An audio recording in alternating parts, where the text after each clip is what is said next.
Hello guys, সবাই কেমন আছো? আমার পক্ষ থেকে সবাইকে শুভ বিকেল।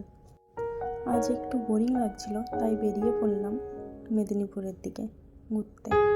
মেদিনীপুর আমার বাড়ি থেকে বেশিক্ষণের দূরত্ব না, সামনে কয়েকটা গ্রাম পেরোলেই মেদিনীপুর।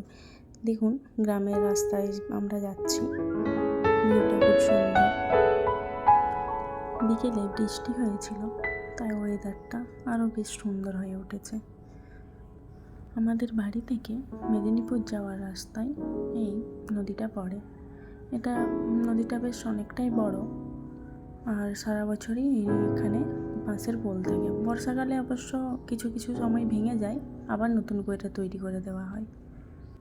পুলটা বেরিয়ে এলেই আমাদের মেদিনীপুর শুরু। মেদিনীপুর ঢোকার রাস্তা এটা। সন্ধে প্রায় হয়েই আসছে। রাস্তাঘাটে সন্ধ্যের সময় একটু ভিড় থাকে যদিও, তবে ওয়েদারটা খুব একটা ভালো নেই। দেখে মনে হচ্ছিল যেন বৃষ্টি আসবে। এই যে আমরা পৌঁছে গেছি গান্ধীঘাটে। মন খারাপের দিনগুলোতে আমরা এখানেই চলে আসি। এখানের জায়গাটা খুব সুন্দর, আর ভিউটাও খুব সুন্দর। নদীর ধার তো, সন্ধ্যাবেলা খুব সুন্দর হাওয়া দেয়, আর লোকজনের ভিড়ও খুব হয়। স্পেশালি সানডের দিনগুলোতে একটু বেশি ভিড় হয়। অনেক দূর থেকেও অনেক লোকজন এখানে আসে।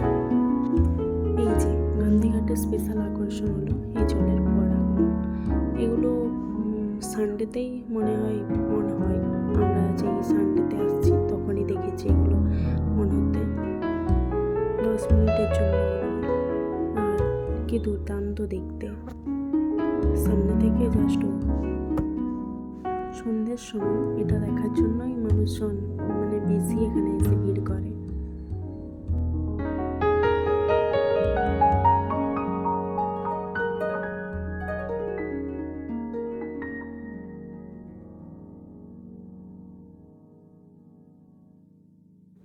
ফোয়ারাগুলো তো রঙিন হয়, সাথে মিউজিক অন থাকে, সেই জন্যই আরও দেখতে এবং শুনতে সব কিছুতেই আরও সুন্দর লাগে। শেষে বড়বাবু আমাকে একটা ফটো